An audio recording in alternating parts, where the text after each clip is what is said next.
I have the honor of interviewing Kirsten Powell today. She is an incoming freshman at Villanova, and she just got finished being in a meeting for the 2016 Trust and Influence Program Review.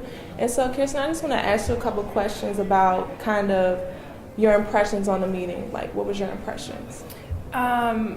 I mean, it was just like fascinating, the, I guess, breakthroughs in science, that, like the stuff that you see in these presentations seems like something out of like a science fiction movie or something that you've only like heard about like on TV, but it's crazy that it's actually like coming to life in a real way, and like seeing the data and the statistics on it, like the fact that it's even possible is like incredible. So I know you have an interest in science, so what do you plan to pursue in college?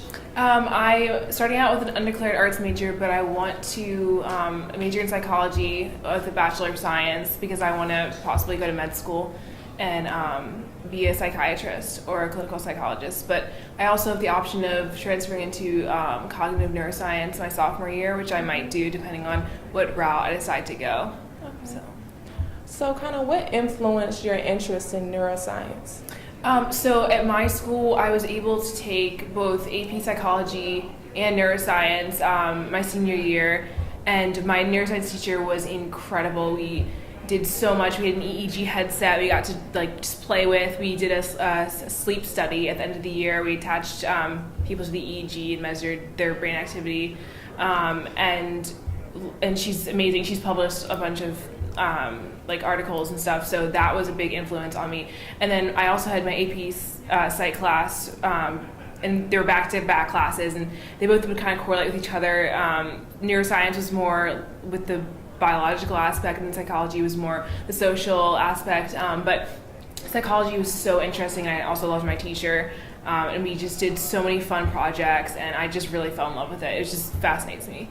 So you talked about your teacher. Are there any other role models that you feel like have influenced you thus far?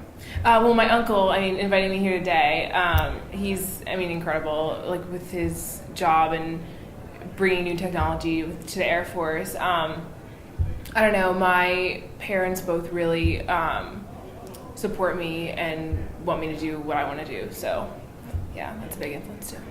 So what do you do in your spare time? Are there any other extracurricular activities that you do outside of, school that you want to talk about? I do a lot of sports. I swim, I do track, I play soccer, I do triathlons. I'm very active. You're very active. Yeah, and that's why also nutritional science is also interesting to me, and I don't know, so I might be looking for relationships between nutritional science and psychology, and I think that's fascinating too, so yeah. Do you have any hands-on experience with, I know you already talked about the EKG and the sleep studies. Are there any other hands-on experience that you've had with neuroscience that you want to talk about?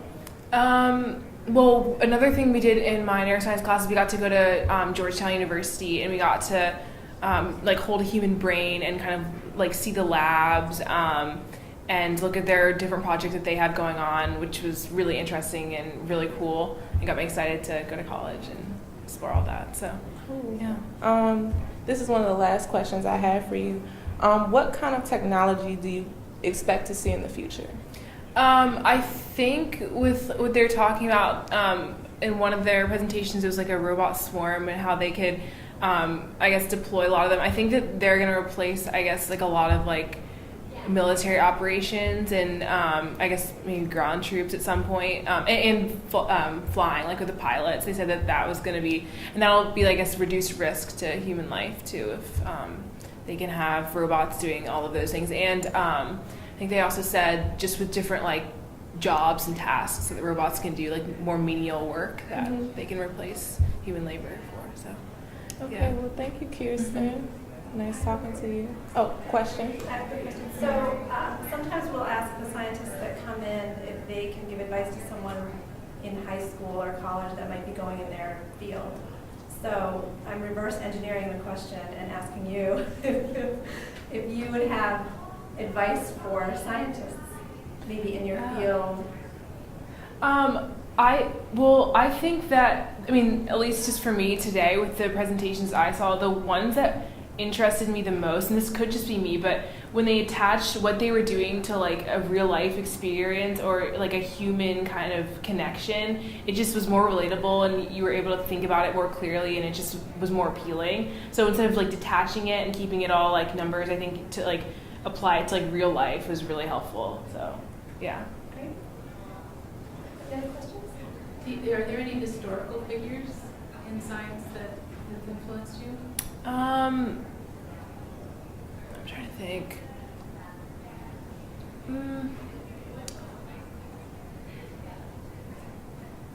I mean, not really, but I more look up to, I mean, I have other people that I look up to, but not really necessarily in science. It doesn't have to be in science. But yeah, like this is kind of random, but so I went to Catholic school, and Saint Joan of Arc was a huge inspiration to me as like a woman kind of warrior, just like and the first kind of in her time to like fight in a battle, and so she was a huge inspiration to me. I wrote my essay on her, my senior essay on her, so she's a huge inspiration just to me as like a woman, a strong, like smart woman. So yeah.